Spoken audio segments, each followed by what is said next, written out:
ভারতের অখণ্ডতার অহংকারে চরম আঘাত হানতে যাচ্ছে এক ভয়ঙ্কর ভূরাজনৈতিক দাবানল, যার কেন্দ্রস্থল আগরতলা।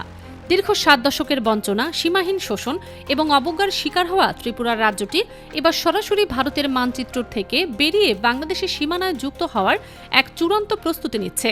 আর এই পুরো পট পরিবর্তনের নেপথ্যে ঢাকা থেকে পরিচালিত হচ্ছে এমন এক স্নায়ুযুদ্ধ, যার মাস্টারমাইন্ড বর্তমান বাংলাদেশ সরকার এবং তারেক রহমান। নরেন্দ্র মোদীর নেতৃত্বাধীন বিজেপি সরকার যখন নিজেদের গদি বাঁচাতে হিমশিম খাচ্ছে, ঠিক সেই চরম দুর্বল মুহূর্তটিকে কাজে লাগিয়ে দক্ষিণ এশিয়ার মানচিত্র নতুন করে আঁকার এক ভয়ঙ্কর নিখুঁত ছক বাস্তবায়ন হতে চলেছে। দিল্লির মসনদ কাঁপিয়ে দেয়া এই অবিশ্বাস্য উত্থান ভারতের জন্য কেবল একটি রাজ্যের পতন নয়, বরং পুরো উত্তর পূর্বাঞ্চলের নিয়ন্ত্রণ চিরতরে হারানোর এক ভয়াবহ অশনি সংকেত। বাঁচার তাগিদ একটু উন্নত চিকিৎসা সেবা কিংবা উচ্চশিক্ষার খোঁজে আগরতলা থেকে হাওড়া বা শিয়ালদাহগামী ট্রেনগুলোতে প্রতিদিন যে হাজারো মানুষের ঢল নামে, তাদের জন্য গন্তব্যে অপেক্ষা করে এক নিদারুণ প্রহসন। নিজের দেশের সীমানার ভেতরেই পশ্চিমবঙ্গের বুকে পা রাখা মাত্রই ত্রিপুরার এই নাগরিকদের কপালে জোটে বাংলাদেশি তকমা। কলকাতার তথাকথিত অহংকারী বাবুদের চোখে ত্রিপুরার সাধারণ মানুষ যেন ভিনদেশী অনুপ্রবেশকারী। কারণটি অত্যন্ত স্পষ্ট এবং ঐতিহাসিক। ত্রিপুরার মানুষের মুখের ভাষা, দৈনন্দিন জীবনাচরণ, খাদ্যাভ্যাস থেকে শুরু করে সাংস্কৃতিক প্রতিটি অনুষঙ্গ হুবহু বাংলাদেশের কুমিল্লা এবং নোয়াখালী অঞ্চলের মানুষের কার্বন কপি। ভাষার এই অটুট মিল এবং রক্তের গভীর টানের কারণেই পশ্চিমবঙ্গের স্থানীয়রা ত্রিপুরার নাগরিকদের পদে পদে ট্রল করে, তাচ্ছিল্য করে।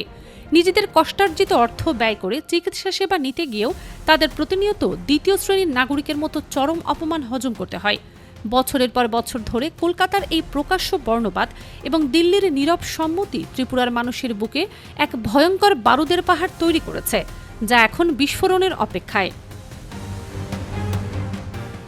দিল্লির এই বিমাতাসুলভ আচরণের পাশাপাশি ভারতের বর্তমান অভ্যন্তরীণ রাজনীতি ত্রিপুরার এই বিচ্ছিন্নতাবাদের আগুনে সরাসরি ঘি ঢেলেছে। 2026 সালের প্রসন্ন রাজনৈতিক ডামাডোলের আগে নরেন্দ্র মোদীর প্রশাসন এখন চরম অস্তিত্ব সংকটে। বিরোধী রাজনৈতিক জোটগুলোর লাগাতার আক্রমণে বিজেপির কেন্দ্রীয় সরকার যখন লেজেগোবরে অবস্থায়, ঠিক সেই মুহূর্তে পশ্চিমবঙ্গের রাজনীতিতে দাদাগিরি শুরু করেছেন বিজেপি নেতা শুভেন্দু অধিকারী। তার এই নব্য রাজনৈতিক আস্ফালন এবং উগ্র আধিপত্য বিস্তারের চেষ্টা ত্রিপুরার সাধারণ মানুষের ভেতরে তীব্র ক্ষোভের জন্ম দিয়েছে। দিল্লির এই চরম রাজনৈতিক অরাজকতা এবং দুর্বলতার সুযোগটি ঢাকা লুফে নিয়েছে অত্যন্ত সুনিপুণভাবে। তারেক রহমানের নেতৃত্বাধীন প্রশাসন কোনো ধরনের বাগাম্বর না করে অত্যন্ত শান্ত মাথায় এমন এক মাস্টার প্ল্যান সাজিয়েছে, যা ভারতের গোয়েন্দা সংস্থাগুলোর রাতের ঘুম হারাম করে দিয়েছে।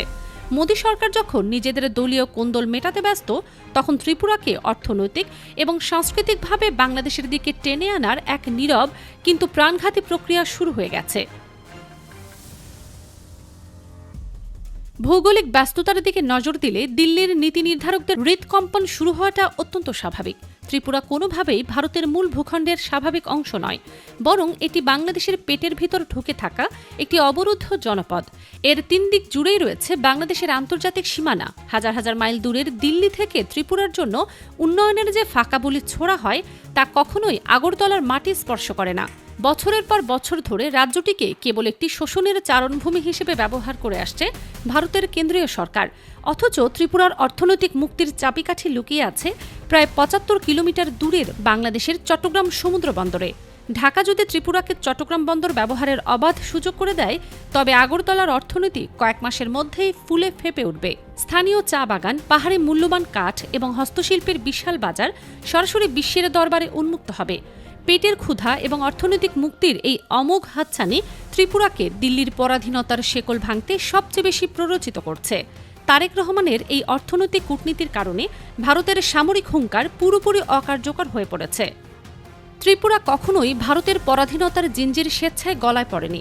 শত শত বছর ধরে প্রবল পরাক্রমশালী মানিক্য রাজবংশ স্বাধীন এবং সার্বভৌমভাবে এই পাহাড়ি ভূখণ্ড শাসন করেছে। মুঘল সাম্রাজ্যের দুর্ধর্ষ নবাবরা যখন বারবার ত্রিপুরা গ্রাস করার চেষ্টা চালিয়েছে, তখন এই আদিবাসী যোদ্ধারা তাদের চরমভাবে পর্যদস্ত করে বিতাড়িত করেছিল। এমনকি চতুর ব্রিটিশ সাম্রাজ্যবাদীরাও ত্রিপুরাকে পুরোপুরি নিজেদের করায়ত্ত করতে ব্যর্থ হয়। ত্রিপুরার রাজারা সবসময় নিজেদের স্বাধীন সত্তা বজায় রেখেছিলেন, কিন্তু ত্রিপুরার কপালে সবচেয়ে বড় বিশ্বাসঘাতকতার তিলক পরানো হয় 1947 সালের দেশভাগের সময়। ভৌগোলিক, সাংস্কৃতিক এবং যাতায়াতের দিক থেকে তৎকালীন পূর্ববঙ্গের সাথে অবিচ্ছেদ্য সম্পর্ক থাকা সত্ত্বেও চরম চক্রান্তের শিকার হয় এই রাজ্যটি। হিন্দু মুসলিম দাঙ্গার ভয়াবহ ডামাডোলের মধ্যে মহারাজা বীর বিক্রম কিশোরের আকস্মিক মৃত্যু দিল্লির জন্য এক মোক্ষম সুযোগ এনে দেয়। প্রবল রাজনৈতিক চাপ, ভয়ভীতি এবং ব্ল্যাকমেইলের শিকার হয়ে মহারানী কাঞ্চনপ্রভা দেবী ভারতের অন্তর্ভুক্তি চুক্তিতে সই করতে বাধ্য হন। সেদিন ত্রিপুরার মাটিতে কোনো সাধারণ মানুষের মতামত নেওয়া হয়নি। জোরপূর্বক চাপিয়ে দেয়া সেই পরাধীনতার চরম মূল্য মোদী সরকারকে কড়াই গণ্ডায় বুঝিয়ে দেওয়ার সময় চলে এসেছে।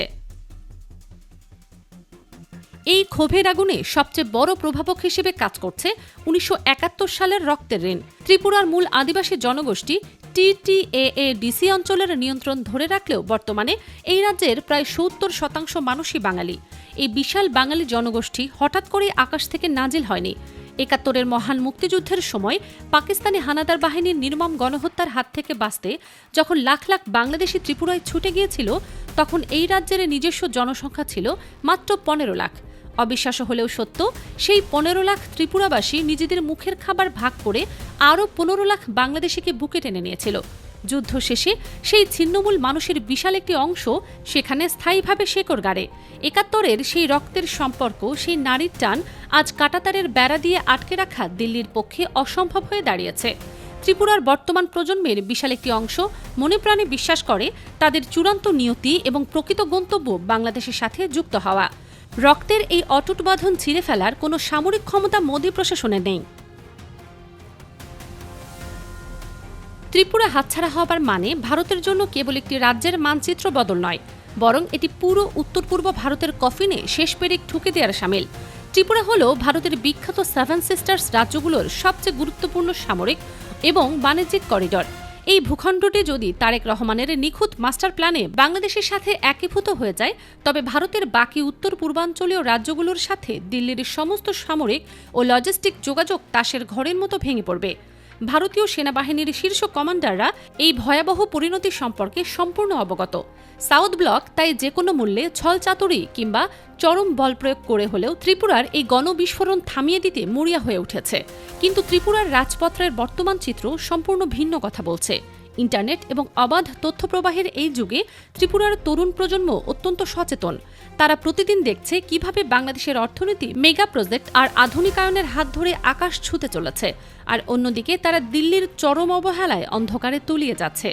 এই বঞ্চনার তীব্র দহন ত্রিপুরার প্রতিটি ঘরে ঘরে এখন সরকার বিরোধী প্রবল গণজাগরণের রূপ নিয়েছে। চায়ের দোকান থেকে শুরু করে পাহাড়ের মোড় সর্বত্র এখন একটাই দাবি, দিল্লির শোষণের অবসান চাই। ঢাকা অত্যন্ত সুনিপুণভাবে নিরাপত্তা পালন করে এই দাবানলকে আরও বিস্তৃত হওয়ার সুযোগ দিচ্ছে। আন্তর্জাতিক কূটনীতির মঞ্চে এই নীরব এবং আগ্রাসী চাল মোদী সরকারের অহংকারকে ধুলোয় মিশিয়ে দেওয়ার জন্য যথেষ্ট। ভূরাজনীতির এই নির্মম খেলায় সাধারণ মানুষের সম্মিলিত ক্ষোভের কাছে দিল্লির সমস্ত আস্ফালন যে অচিরেই মাটিতে লুটিয়ে পড়বে, তা এখন কেবল সময়ের ব্যাপার। ত্রিপুরার এই আসন্ন পট পরিবর্তন দক্ষিণ এশিয়ার মানচিত্রে এক অবিস্মরণীয় ইতিহাস হয়ে থাকবে, যেখানে মোদীর অহংকার চূর্ণ করে তারেক রহমানের একচ্ছত্র বিজয়ের সাক্ষী হবে পুরো বিশ্ব।